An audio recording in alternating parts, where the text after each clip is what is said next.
sebagai buruh kami juga tidak. Ada efek domino daripada krisis ini yang berakibat kawan-kawan di swasta itu karena ini investasi kan, ya akan mengurangi daripada karyawannya. Nah, kemudian juga dari sisi kami yang melihat tentang krisis ini, sekali lagi tadi dari KI sudah menyampaikan awalnya kan yang kami itu diskusi pajak di KAJS, tapi para pelaku KAJS semua yang kami di sini tukang demo semua kita demo bagaimana BPJS berjalan. Makanya kalau ajang-ajang BPJS itu BPJS apa kesehatan itu apa kalau wajah-wajah itu setiap hari ya termasuk saya juga pernah di daerah dari Tangerang ya. Nah jadi yang dimaksud standar itu adalah kepada pelayanannya ya. Bukan kepada tempat ya. Pelayanan ini kita berharap kan hak dasar kita kan sehat ya. Hak dasar manusia adalah sehat. Ini maksudnya adalah kalau dikatakan seperti kami terhadap krisis ini sebetulnya lebih kepada standar pelayanannya ya, pelayanannya ya. Bukan dalam posisi tentang apa namanya infrastrukturnya ya dan sebagainya. Ya karena saya bukan dokter tidak paham kesehatan, hanya pelayanan saja ya. Karena satu rumah sakit ke rumah sakit itu berbeda-beda ya. Ada lagi kita orang sakit sudah kolgotan, kalau orang Betawi bilang administrasinya dulu ya harus ada ininya, harus mana kita pasien kita atau orang yang sudah sakit kolgotan tidak dilayani dulu. Nah ini hal-hal yang dikatakan penting sekali. Secara semangat kita semangatnya sama. Memang yang selanjutnya kata-kata kritis kami ya, memang terus saja kritik tajam kami ya para buruh khususnya. Kita melihat bahwa pemerintah ini sudah bergeser tujuannya Pak Prof ya. Benar saya salah. Artinya bahwa kesehatan itu adalah kesempatan itu jelas ya. Kesehatan itu adalah hak dasar. Tapi lagi-lagi yang kami tangkap itu setelah kesehatan itu dilepas ke pasar juga secara perlahan. Buang ke pasar. Lalu pertanyaannya gimana tanggung jawab negara?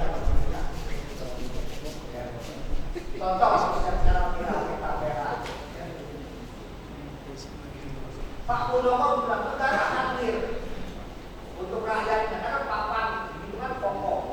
Pertanyaannya itu hadir gimana? Oh yang nyuruh adalah buruh dari pengusaha. Uangnya yang korek, yang keluar. Gimana hadir? Ini undang-undang undang-undang ini kita tambah selesai. Nah ini krisis ini kita kembali kepada krisis kesehatan ini. Kami berharap poinnya adalah yang dimaksud standar itu adalah pelayanan. Ya. Karena yang paling penting. Ya. Jangan sampai nanti banyak lagi nyawa-nyawa yang tidak tertolong akibat dari prosedur pelayanannya. Jadi kalau panjang kesel sudah utama itu ini pelaku-pelaku sebuah dakwah. Problem kedua, tidak terlawan. Dan tadi itu dari Kemenkes itu problematika yang boleh ICU. Semua rumah sakit ya, itu ICU-nya pasti ada kekurangan. Terakhir, Bu, ini guys semua para peserta. Catatan kritis kami adalah adanya kuota 60%, 40%. Hati-hati harus kan semua kita ini kan nggak tahu uang udah perlu apa belum. Maka dengan bahasa sudah terpenuhi 40%, padahal masih banyak kosong, maka disitulah peluang. Ketika supply dan demand tidak seimbang, maka calon kita bawa Yosgo ngomong kasar kalau ini. Ya, mohon maaf ya bahasa vulgarnya itu. Jadi ada bahasa apa? Maka peluangnya itu terjadi seperti ini. Kapan masih ada kata ini BPJS sampai kelas 3 ya. Kalau kelas 3 itu masih awal sedih kadang-kadang dia merasakannya sedih.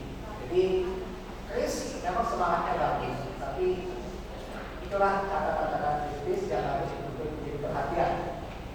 saudara dari Dewas yang melakukan kami dari sana, mereka dari Kabupaten Provinsi. Jadi kata 40% untuk BPJS Kesehatan, 40% untuk mandiri itu beruang. Ya, itu beruang karena kita orang tidak punya tidak bisa mengakses ya, secara langsung. Memang ada sih, ini sudah memasang ada tulisan. Tulisan kelas 1 yang kosong, kelas 2 yang emergency, kelas 3. Tapi realitasnya ada. Saya rasa itu mungkin dari kami, ya, dari khusus sikap kerja, sikap guru, mewakili konstituen, ya, baik yang PDI juga, ya, selama ini kan banyak tadi. Kalau itu menjadi catatan juga ya. Kan kalau regulasinya itu ketika dia di PHK 6 bulan ke depan kan masih punya hak yang sama. Tapi faktanya ini di BPJS Kios catat. Ya Bapak bilang akhirnya kita tidak mendapatkan pelayanan. Ya, padahal dia belum sebulan habis di PHK, seminggu kemudian sana di PHK sakit, udah nggak bisa itu BPJS. Udah nggak tahu apa. Pak Bu, saya nggak komando itu. Inilah yang kita di lapangan. Baik, terima kasih itu Mbak Soraya. Terima kasih. Assalamualaikum warahmatullahi wabarakatuh. Baik, kalau gitu terima kasih Bapak Ibu sekalian untuk materinya. Kita langsung tanya jawab saja. Oke, silakan. Untuk pertama mungkin saya buka juga penanya. Boleh, silakan.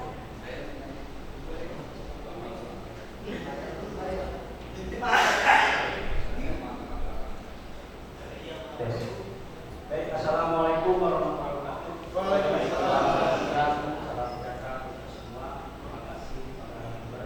Pertama saya mau nanya terkait pertanyaan Bu Yuli MRS. Nama saya Budilan Budi Pak. Dari Budilan Budi dari Jawa Timur. Budilan ya, Pak Budi. Terkait urgensi, ini urgensi krisisnya apa? Padahal selama ini urgensi yang terjadi di lapangan itu bukanlah kualitas, tapi kuantitas. Kuantitas rumah sakit yang teramat minim. Pernah Bu saya bawa pasien peserta BPJS karena tidak adanya ruangan yang memadai, kurangnya akhirnya kita pindah ke rumah sakit itu mereka meninggal. Itu catatan. Artinya urgensi ini sudah tepat untuk saat ini. Yang pertama. Yang kedua, pertanyaannya ketika tes dilakukan, apakah ada penambahan iuran bagi kami PPI? Ingat kenaikan upah cuma 1,5 Bu. Jangan sampai nanti naikkan ke BPJS kita cuma 2%. Habis upah kita Bu. Yang pertama. Untuk Pak Agus Pak di DSS Pak, ini terkait dengan tadi disampaikan bahwa di DSS itu ada sebagian terwakil dari Perpres 82 2018 Pak sampai Perpres 59 2024. Pertanyaan saya, kenapa pasal 27 itu dihilangkan bahwa harus dibuktikan dengan putusan yang mengikat atau ingkrah? Ini masalah. Ini kejadian di tempat saya lapor juga. Di Bekasi sana Pak, ada satu perusahaan PHK seluruh pekerjanya dengan undang-undang omnibus law. Ketika kita minta 6 bulan ya Pak, tidak bisa. BPJS menolak dengan alasan belum ada putusan pengadilan judisial. Pertanyaannya, paham tidak undang-undang terkait putusan yang sudah ingkrah? Kita harus ada 6 bulan untuk putusan ingkrah Pak. Sedangkan besoknya sakit. Artinya bahwa baik Perpres 8/82 2018 maupun Perpres 59 2004 tidak mengakomodir kita. Tapi Pak sampaikan diskusi itu paling penting Pak. Bahkan berapa kali diskusi sama direktur BPJS itu tidak bisa diselesaikan. Karena pasal yang lain tersebut pasal 20 masukkan itu dibuktikan dengan putusan PHI yang ingkrah. Akhirnya pekerja kalau besok di PHK tidak akan mendapatkan aturan itu. Mungkin itu. Terima kasih. Kita langsung menjawab saja terlebih dahulu. Dari pertanyaan, ada 2 pertanyaan untuk dari Kemenkes ya Bu. Yang pertama adalah urgensi kris ya, karena saat ini justru yang penting itu kuantitas bukan kualitas pada fakta yang lapangan. Dan pertanyaan kedua adalah terkait apakah akan ada penambahan iuran untuk PPI. Kemudian tadi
kami, saya khususnya di rujukan itu melihat bahwa mungkin yang terjadi perlu kita lakukan adalah pemerataan pelayanan. Orang datang ke rumah sakit itu, ya tadi itu semua menuju ke situ. Karena pasti pikir yang terbaik kita jualan ada restoran ketika kita buka dan laku harus di pada sebelahnya ada. Nah ini yang harus kita sama-sama sebagai pelaku rumah sakit itu melihat seperti itu. Karena kalau kita bicara bot masih jauh di bawah. Yang tadi disampaikan bahwa vaksinasi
begini.